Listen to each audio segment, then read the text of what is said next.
சற்று முன் கிடைக்கப்பெற்ற மிக மிக முக்கியமான செய்தி ஒன்று வெளியாகி உள்ளது. ஜெர்மனியில் ஸ்டாலின் தலையில் விழுந்த மிகப்பெரிய ஒரு இடி.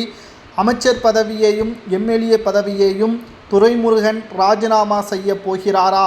வெளியான தகவலால் ஸ்டாலின் அவர்கள் ஜெர்மனியில் மிகப்பெரிய ஒரு இடியான செய்தியாக பார்க்கப்படுகிறது. உதயநிதியிடம் முழு பொறுப்பை கொடுத்த நிலையில் மூத்த நிர்வாகி என்று கூட பார்க்காமல் கிட்டத்தட்ட செய்த காரியம்தான் தற்பொழுது ராஜினாமா செய்யும் அளவிற்கு அமைச்சரவையில் மாற்றங்கள் ஏற்படும் விதமாக உதயநிதியின் தவறின் காரணமாக அதிர்ச்சியில் ஸ்டாலின் அவர்கள் ஏற்பட்டுள்ளார். அதாவது 8 நாட்கள் பயணமாக ஜெர்மனி, UK போன்ற நாடுகளுக்கு தமிழகத்தில் முதலீடுகளை பெறுவதற்காக சென்றுள்ளார்.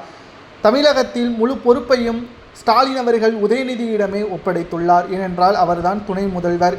தற்பொழுது சட்டசபை தேர்தல் நடைபெறுவதற்கு இன்னும் 7 மாதங்கள் இருக்கக்கூடிய நிலையில் மூத்த நிர்வாகிகளுக்கு அதிக முக்கியத்துவம் கொடுக்காமல் உதயநிதி அவர்கள் இளம் தலைமுறையினர்களுக்கு வாய்ப்புகளை வழங்கும் விதமாக கட்சி பணிகளை அவர்களிடமே கேட்டு வருகிறார். இதனால் கோபமடைந்த துரைமுருகன் அவர்கள் நீங்கள் செய்வது தவறு என்று கூறியுள்ளார். ஆனால் இதை கண்டும் காணாமல் இருந்த உதயநிதி அவர்கள் சிறிது கோபமடைந்து துரைமுருகனையும் திட்டியுள்ளார். இது உட்கட்சி பூசலை ஏற்படுத்தும் விதமாகவும் மனதளவில் மிகப்பெரிய ஒரு காயம் துரைமுருகனுக்கு ஏற்பட்டிருப்பதாகவும் தற்பொழுது நம்மால் பார்க்க முடிகிறது. இதனால் உடனடியாக உதயநிதியை பற்றி ஸ்டாலின் அவர்களிடம் தெரிவித்த நிலையில் முதல்வர் பதவியே வேண்டாம் என்று கூறியவன்தான் நான் என்று ஸ்டாலின் அவர்களிடம் துரைமுருகன் அவர்கள் மறைமுகமாக பேசியுள்ளார். தற்பொழுது சட்டசபை தேர்தல் நடைபெறுவதற்கு இன்னும் 7 மாதங்கள் தான் இருக்கிறது. ஏற்கனவே பிற கட்சியிலிருந்து திமுகவில் இணைந்தவர்களுக்கு முக்கிய பதவிகள் கொடுப்பதும், திமுகவில் இருக்கக்கூடிய நிர்வாகிகளுக்கு உயர் பதவிகள் வழங்கப்படாமல் இருப்பதும் கோபத்தை ஏற்படுத்தி இருப்பதும் குறிப்பிடத்தக்கது.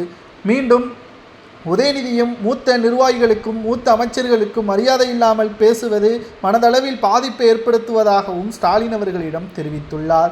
இதனால் உதயநிதி அவர்களிடம் தொலைபேசியில் பேசிய நிலையில் நேரடியாக உதயநிதி அவர்கள் மன்னிப்பு கேட்க வேண்டும் என்றும் ஸ்டாலின் அவர்கள் கூறியிருந்தார். ஆனால் அவர் மன்னிப்பு கேட்பதற்கு தயாராக இல்லை என்பதையும் நம்மால் பார்க்க முடிகிறது.